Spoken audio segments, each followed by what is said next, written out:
Hello guys, বলো তো আমরা কোথায় যাচ্ছি। বেটু প্রথমবার ট্রেনে চেপেছে, বুঝতেই পারছো কতটা এক্সাইটমেন্ট ওর।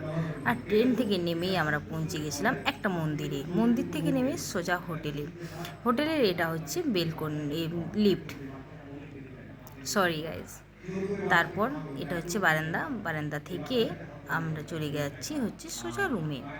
তো রুমের দরজাটা খুলে আমি রুমে অনেকক্ষণ আগেই পৌঁছে গেছিলাম, তাও তো ভাবলাম তোমাদের সাথে একবার শেয়ার করা যাক রুমটা।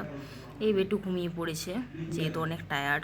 আর আর এই এসিটা একটু আমি চালিয়ে দিয়েছিলাম।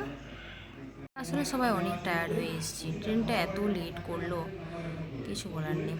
তো এই হচ্ছে আমাদের রুমটা, ভীষণ অগোছালো। আর এইটা হচ্ছে একটা ছোট্ট বাথরুমটা ঠিকই আছে। তো তোমাদের সাথে বাথরুমটা একবার দেখিয়ে দিচ্ছি। এই হচ্ছে ছোট্ট একটা বাথরুম, এটা বেশি ধোয়ার জন্যে। আর আমি ড্রেস চেঞ্জ করে নিয়েছি, ভীষণ টায়ার্ড হয়ে গেছিলাম, বললামই তো তোমাদেরকে।